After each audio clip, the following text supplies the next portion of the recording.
Hey everybody, welcome to our channel. If you're new here, I'm Ty. And I'm Allie. And we are Downset Fly Media. Last year we were both unfortunately laid off from our tech jobs, which just ignited our love for traveling. We've been lucky to find our passion and have traveled to over 20 countries. We hope to inspire others to get out and see the world through our videos. In today's video, we'll be unpacking our 10-day trip to Tanzania, where we visited Zanzibar, the Serengeti National Park, and Ngorongoro Crater. We'll go into depth about what we did, where we stayed, and most importantly, what we saw on our game drives. Let's check it out. We started our 10-day trip in Tanzania with a stop at the Riu Palace in Zanzibar.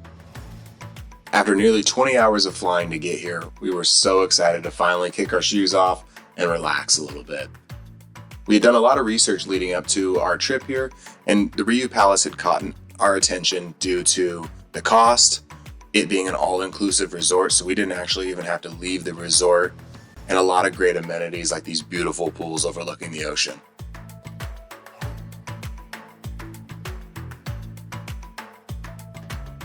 The resort was right on the beaches of Kendwa, which is the main tourist area of Zanzibar. The resort was also adult only, so it was really calm and serene, but they also had a bunch of fun different activities at the pool. Like they had aerobics and I think a talent show one of the days, as well as different activities down by the beach.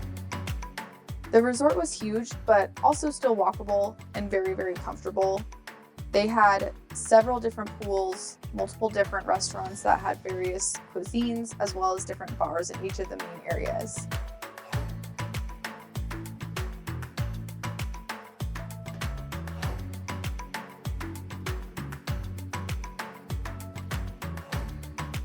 There are actually two properties side by side.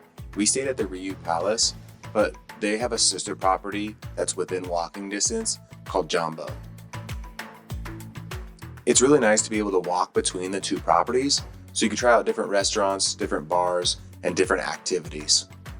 The one area of improvement we would say is the food. It was a little underwhelming, but taking into consideration of the cost, we still find this to be a good value.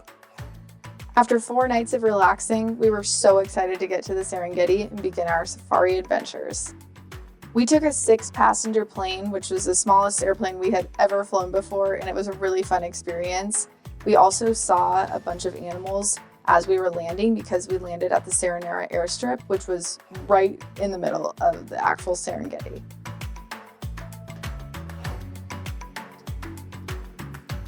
The drive from the airstrip to the Serena Serengeti Lodge is about 40 minutes, but you definitely get a head start on your game drive, as this was just 5 minutes outside of the airstrip, a huge herd of elephants grazing. As we continued our drive to the lodge, our guide Zachariah had stopped to show us this pond where a ton of hippos usually hang out, and we got just that. They were splashing and playing and making all sorts of noises, so definitely turn your sound up for this.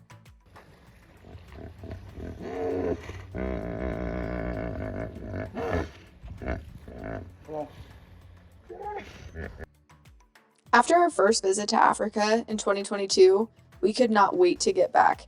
It was practically 3 or 4 days after we landed in the US from our first trip to when we started planning this trip in Tanzania. Planning a trip to the Serengeti and Tanzania in general was a bit more comprehensive than our time in South Africa. We learned so much throughout this trip. After a ton of research, we decided to stay at the Serena properties because they had locations at both of the areas that we wanted to travel to, the Serengeti and the Ngorongoro Crater. Booking both properties of our stay through Serena simplified the process a bit. At the time of this video, the Serengeti Serena Safari Lodge started off at about $250 per night per person for the full board option. This rate also includes 3 meals a day, water, tea, coffee, Wi-Fi, as well as your daily game drive. We spent 3 nights here and really enjoyed it. The suites were so unique, quiet, and spacious. Our Wi-Fi wasn't the fastest, but it didn't bother us at all because obviously that's not what we were there to do. We wanted to be able to disconnect a bit. The nightly shows were so exciting and entertaining and one of our favorite parts of the stay. The food here was definitely one area of improvement for this lodge. It wasn't bad by any means, but it was just a little bit underwhelming and lacking for most of the meals that we had here. The food was mostly served buffet style, especially for breakfast, with a few made-to-order options like omelets or pancakes, things of that nature. One of our favorite parts of this lodge was the overlook area. You had unobstructed views of the Serengeti Plains, and we really enjoyed bringing out our binoculars in the mornings or afternoons after our game drives to spot wildlife. A lot of times we'd be able to see giraffe, zebra, and sometimes even the baboons. Each luxury suite had a unique design which was inspired by a traditional Maasai hut. The suites themselves were modern with traditional African decor, ensuite bathrooms, and balconies with incredible views of the savannah. We often had some good wildlife sightings just off of our back porch. We spent a lot of time out here in the mornings and after our game drives.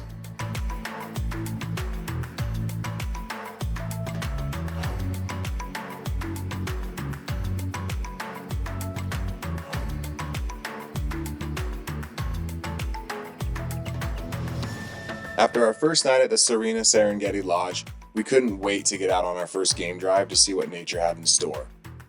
One thing that I will note that is different in comparison to the South African safaris we had been on is that in the Serengeti, you do one game drive per day, and it starts at about 7 o'clock in the morning and ends around about 4 to 5 o'clock at night.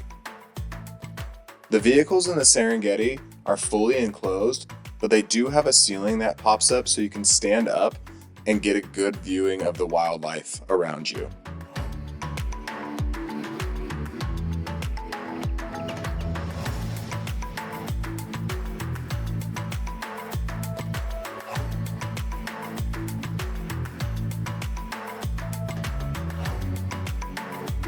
One of our favorite sightings of this entire trip was coming across this beautiful lioness drinking out of a puddle in the middle of the road. We got lucky as we were the only car there at this time, but we certainly weren't alone, as her 4 tiny little cubs were peeking their head out of the tall grass, trying to figure out what we were doing, trying to figure out what their mom was doing. As you can see, one brave one came out and actually went to another puddle to get a drink of water. They kept poking their heads in and out of the tall grass, chirping, trying to communicate with their mom to figure out what she was doing and when she was going to come back.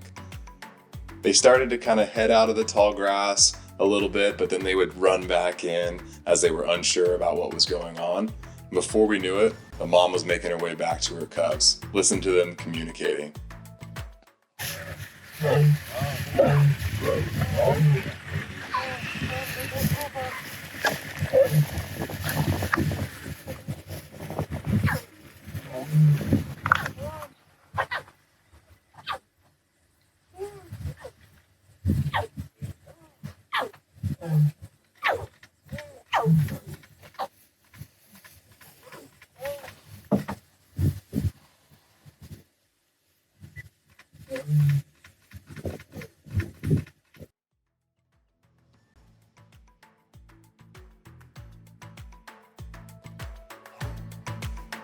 It was an epic first day, and we were so excited to see what the rest of the trip had in store for us.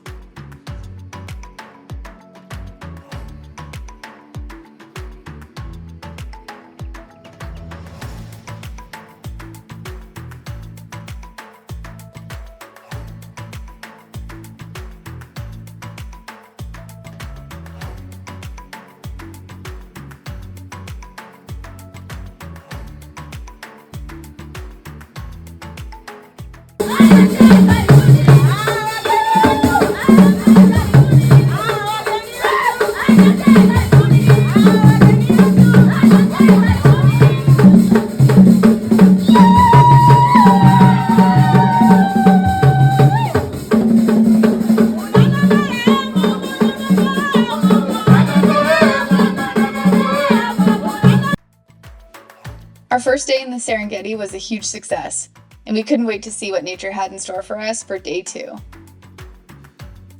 We started our day off with a great sighting of a large pride of lions crossing the road right in front of our vehicle. Typically, the vehicles in the Serengeti don't venture off the road too much, but for this exciting sighting, our guide Zachariah got us a little closer to the pride.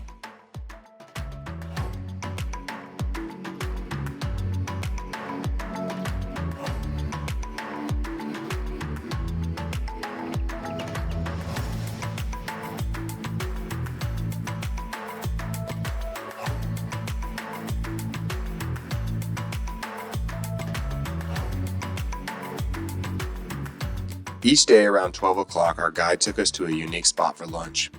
On this day, we drove up to the top of a hill and had incredible 360-degree views of the open plains. We will say that the packed lunches were a bit underwhelming, as they were just pretty basic with fruit, yogurt, and a sandwich, and there wasn't really a great way of keeping everything cool.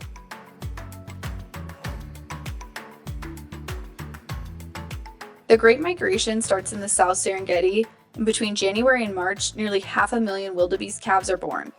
Because this period of time is drier, the grasses are shorter, which makes it the safest time for them to actually have their babies, as they can best see their predators. Roughly 2 million wildebeest travel north to the Maasai Mara in Kenya between April and June, as they go looking for more nutrient-dense grasses. The northern area of Kenya is actually the perfect place for them to find their ideal food because they have such a wet season. The migration is certainly not easy for the wildebeest, as they have to avoid many predators along the way. We saw these cheetahs hunt a wildebeest calf right in front of us. They also face the Serengeti lion population, which is by far the largest in all of Africa. And then, of course, they have to make it past the 3,000 crocodiles in the Mara River. Wildebeest are often joined in the migration by gazelles and zebra, and we learn they actually rely on the zebra for their direction during this time. We also learned the wildebeest migration here is the largest mammal migration on Earth. We visited the Serengeti in May, just before the migration began, yet we were still very lucky to witness some super special moments at the beginning of the migration.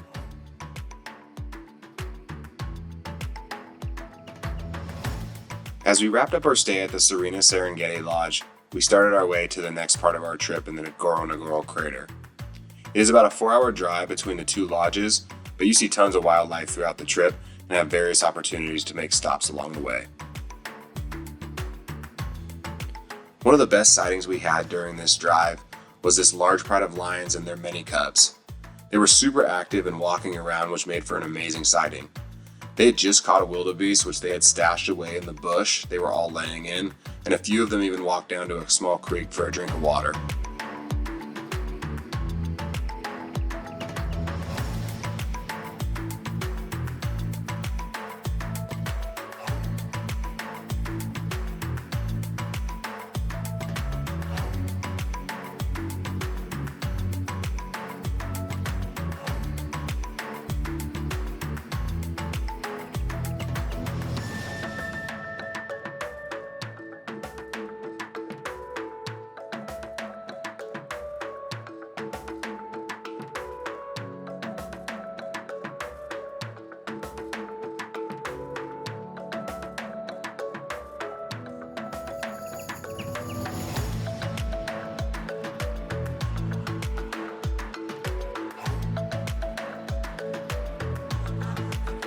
Just as we were getting ready to leave, we saw a large herd of wildebeest running directly towards the pride. The lions all lay down and hid in the tall grass, while a few of the lions pushed the herd of wildebeest directly towards the rest of the lion pride, and we watched the lions take down 2 wildebeest in a matter of seconds. It was incredible to watch, and it all happened so fast that it was hard to keep up with what was even happening.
As we continued our drive to the Ngorongoro Crater, we drove down this road that seemed like it was never ending, but it still was really exciting at the same time because there was consistently wildlife nearby.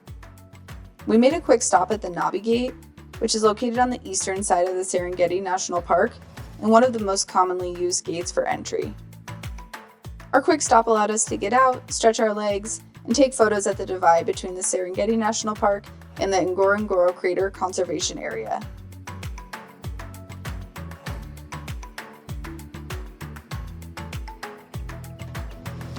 Our guide Zachariah arranged a visit for us to one of the local Maasai villages, where we were welcomed by the kindest people with traditional song and dance.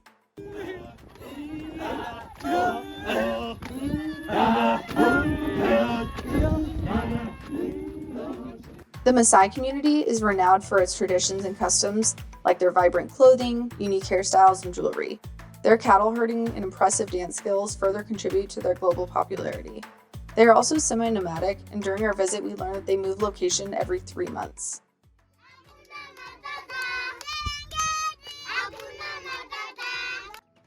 We really enjoyed our time visiting the Maasai village and learning more about their culture. Our next stop was at the Olduvai Gorge, which is a famous archaeological site often referred to as the Cradle of Humankind because it's where some of the earliest human remains were discovered 1.75 million years ago. It was officially recognized as part of the UNESCO World Heritage Site in 1979.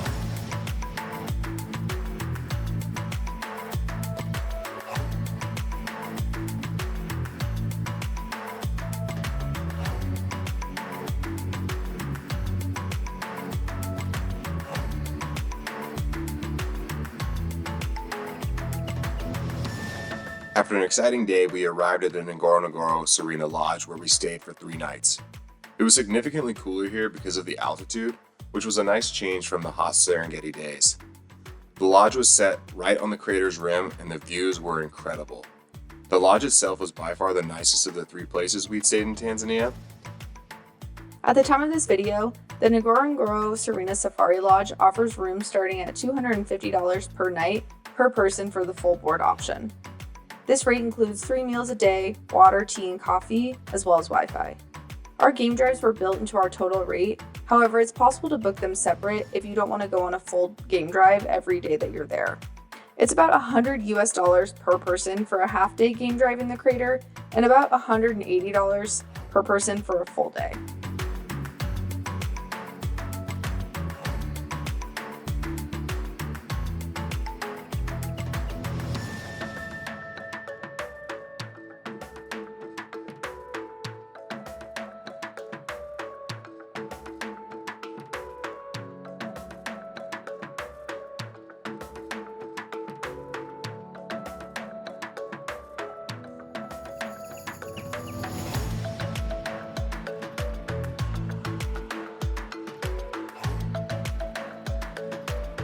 The suites were spacious with an ensuite bathroom, and my favorite was the big balcony with the direct views over the crater floor.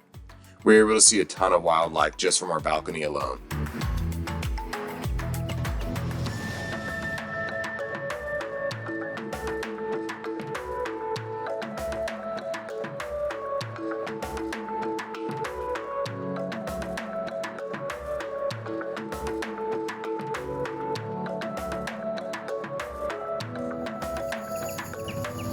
We woke up for our first full day in the Ngorongoro Crater and started off the day with a giraffe right outside of our door. An interesting fact that we learned is that there are no giraffe in the crater because it's too steep for them to get down, so they can only be found around the rim. The Ngorongoro Crater was once a giant volcano, and some say that before it erupted, it would have been higher than Mount Kilimanjaro, the highest peak in Africa. Animals in the crater are attracted by the green, lush grass that is on the cliffs and walls of the crater. Certain animals live year-round in the crater while other species migrate in and out of the crater with the seasons. For instance, about half the crater's zebras and small portion of wildebeest population leave the crater during the rainy season.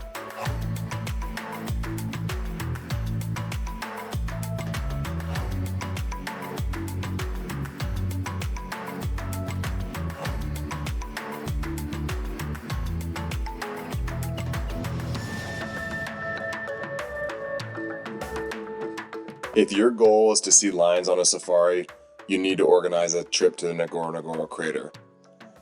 It is said to have the highest lion population of anywhere in the world. In a study done in 2020, there was about 65 to 75 lions in the Ngorongoro Crater divided up into 8 prides.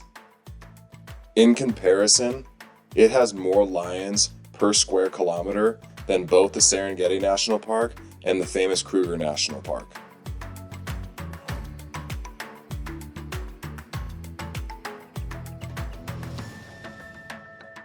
As we wrapped up in an amazing day, we found that our guide Zachariah had set up an awesome surprise for us back at the lodge, which included a private open bar for sundowner drinks, and it was the best way to end the day.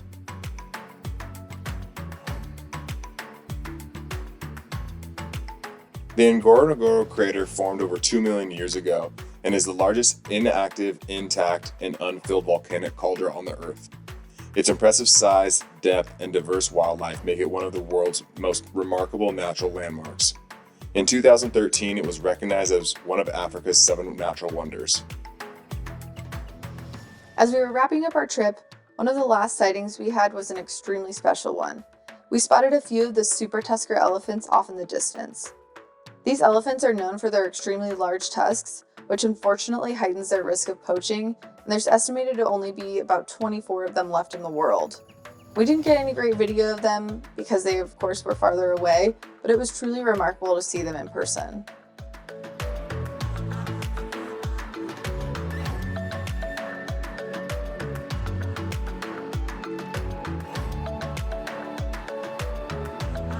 We got back to the lodge and found this giraffe snacking away right outside of our room. Honestly, I can't think of a better way to end our 10-day trip in Tanzania.